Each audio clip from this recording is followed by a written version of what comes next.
Okay, so sagutan natin itong piniem sa akin. May nag-PM sa akin ng math question. So ito yung question. Hello po sir, good morning po. Ask ko lang po sana kung paano po sagutan yung mga ganito pong uri ng questions. So dalawang question tungkol sa which is the greatest value tsaka smallest. Itong pangalawa is smallest value. Okay, so paano bang madaling way ng pagsagot dito? So tara, sagutan natin. Kasi merong iba't ibang way para sagutan ito eh. Pwedeng in terms of fraction, in terms of decimal, in terms of percent. Kasi yung fraction, decimal, percent, pwede nating i-convert yan. Okay? So sa example number 1, which of the following has the greatest value? 2/3, 5/8, 3/4, 0.675, and then 72 and 1/2%. Pag ganito yung problem, magkakaiba, madaling way dito i-convert natin lahat sa decimal. Bakit sa decimal? Kasi maliliit yung divisor. We have 3, 8, 4, decimal na tong isa, tas itong isa percent. So itong percent, madali i-convert sa decimal. So i-convert natin sa decimal itong tatlong fractions kasi nga maliliit lang naman yung divisor, madaling i-divide. Okay? So unahin na natin itong percent. Itong 1/2, 0.5 lang ito. So this is 72.5%. Tapos kapag percent, di ba, tinatanggal lang natin yung percent, tapos move the decimal point kasi percent means divided by 100. Pag dinivide natin to sa 100, move lang natin ng dalawa. So therefore, this will be equal to 0.725. Okay, so hinahanap natin greatest value. So therefore, tanggal na agad si letter D kasi mas malaki si 725 pala ito. So 0.725. Okay? So convert natin itong 2/3. So i-divide lang natin 2 divided by 3. So dagdag lang tayo ng dalawang 0, 2 divided by 3. So hindi pwede, no? So 0, itapat lang natin yung decimal point. 20 divided by 3, we have 6. Times 3, we have 18.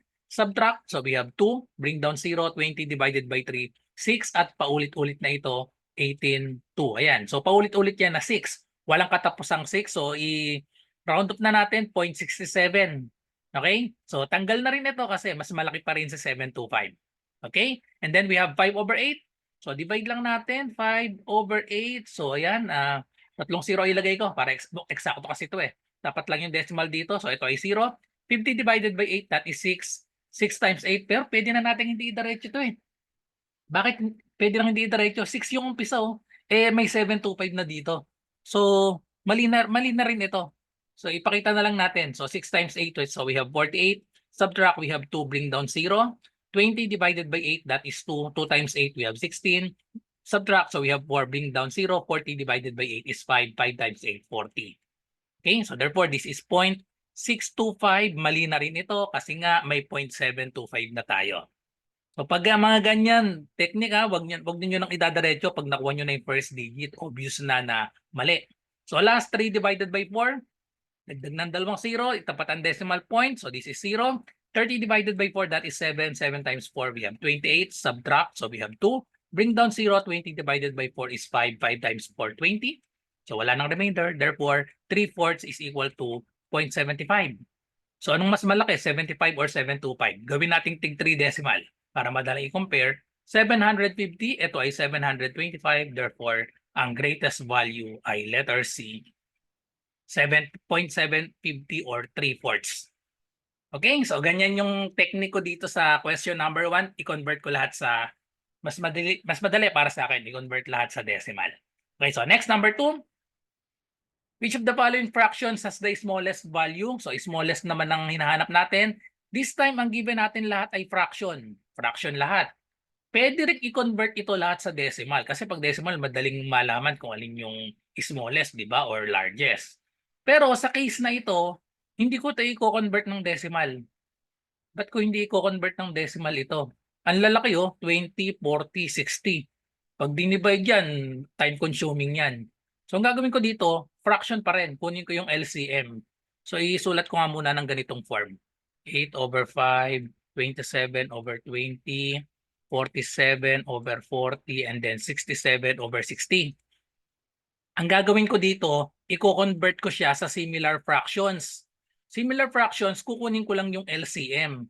Ano bang LCM nito? Kasi madaling kuhanin yung LCM nito eh. Tingnan niyo yung mga denominators. 60, 40, 20, 5, 4. Eh di ba multiples lahat ito ng 20? 20, 40, 60. So ang LCM natin, pagkuha ng LCM, magsimula tayo. Etong 4 and 5 okay na yan kasi 4 times 5, 20 yan. So kunin na lang natin ang LCM ng 20, 40 at 60. Sa 60 tayo babase. Yung 60 ba pwedeng i-divide yung 20? Pwede. Yung 60 ba pwedeng i-divide yung 40? Hindi, may remainder. So therefore, ang sunod sa 60, multiple ng 60, kasunod 120. So ang LCM natin ay 120. Pwedeng i-divide ang 120 sa 20, sa 40 at sa 60. Okay? So therefore, i-convert lahat natin sila sa denominator na 120. Okay? 120. So i-solve lang natin yung numerator. Okay? So to solve the numerator, all we have to do is i-divide natin ito. 120 divided by 4. Or saan natin minultiply ito? Kasi minumultiply lang yan, di ba?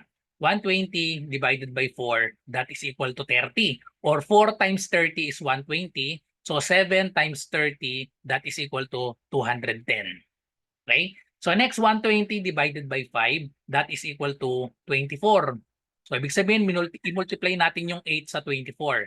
8 times 24, so medyo mahirap i-mental. I-calculate, manual natin, 8 times 4, that is 32. 8 times 2 is 16 plus 3, that is 19. So therefore, 192. Smallest value ang hinahanap natin. So tanggal na si letter A. 192 na itong isa eh. Next, saan minultiply itong 20 para naging 120? Minultiply natin sa 6. Siyempre, i-multiply din natin sa 6 si 27. So we have 27 times 6. So 6 times 7, that is equal to 42. 6 times 2 is 12 plus 4. So we have 16. So 162. So tanggal na si letter B. Mas maliit na si letter C. Next, we have 47 over 40. I-multiply natin ang 40 sa 3. 40 times 3, that is 120. So 47 times 3 din natin ito. So 47 times 3, we have 3 times 7, so that is 21. 3 times 4 is 12 plus 2, so we have 14.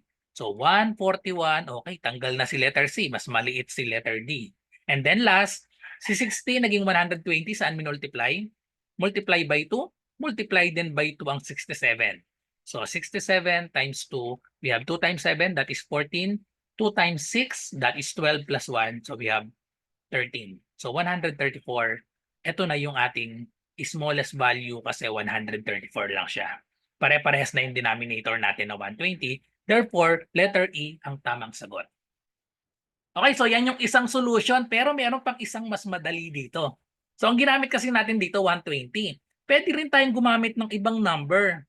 So ulitin natin yung solution. Tingnan natin yung letter E pa rin. Ang gagawin ko namang base ngayon dito, gawin kong 20 lahat.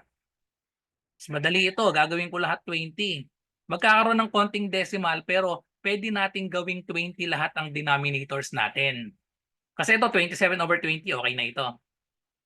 Itong 5, saan minultiply para maging 20? Multiply lang natin sa 4, multiply sa 4, 8 times 4, so we have 32. 5 times 4, 20.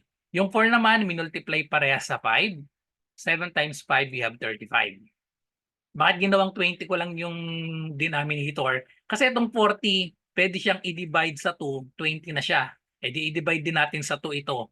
Tapos yung 60, pwedeng maging 20, i-divide natin sa 3. So divide natin pareha sa 3, 20 na siya. So pwede rin itong technique na ito. So mag-divide lang tayo. Itong A at B, madali, di ba? Tapos yung C, kinopya na lang. So i-divide lang natin itong dalawa. Madali naman dahil 2 lang at 3 ang divisor natin. So madali lang. So 47 divided by 2. So add lang tayo ng isang 0 since add number. Okay, so we have 2. 2 times 2, we have 4. Subtract, bring down 7. 7 times divided by 2, we have 3 times 2. That is 6. Subtract, so we have 1. Bring down 0. 10 divided by 2 is 5. 5 times 2 is 10. Okay? So therefore, 23.5.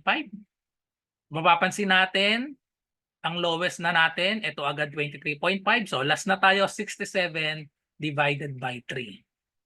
Okay? So dagdag tayo ng dalawang 0. 6 divided by 3, we have 2. 2 times 3, we have 6. Subtract, bring down 7. 7 divided by 3, we have 2. 2 times 3, we have 6. Subtract, we have 1, bring down 0. 10 divided by 3, that is equal to 3. 3 times 3 is 9 at paulit-ulit na ito. Subtract, we have 1. Ayan, 0. So 2 decimals lang, 2.22.33, and this is the smallest, 23.5 itong isa. Therefore, letter E pa rin ang tamang sagot. Okay, so bahala na kayong mag-decide kung ano ang gusto nyong gamitin dito. Pwedeng decimal, i-convert nyo lahat, or yung technique ko, fraction. Okay, so that's all. So I hope nakatulong ang video na ito para sa inyo. So sana na-explain kong mabuti dun sa nag-PM sa akin. So thank you for watching. Kung meron po kayong math question, ay i-comment nyo lang po dito or i-PM nyo ako sa aking messenger, RJ Enseñado. Kagaya ng ginawa nung nagpadala ng message na ng problem na ito. So good luck sa lahat na nagre-review. Bye-bye and God bless.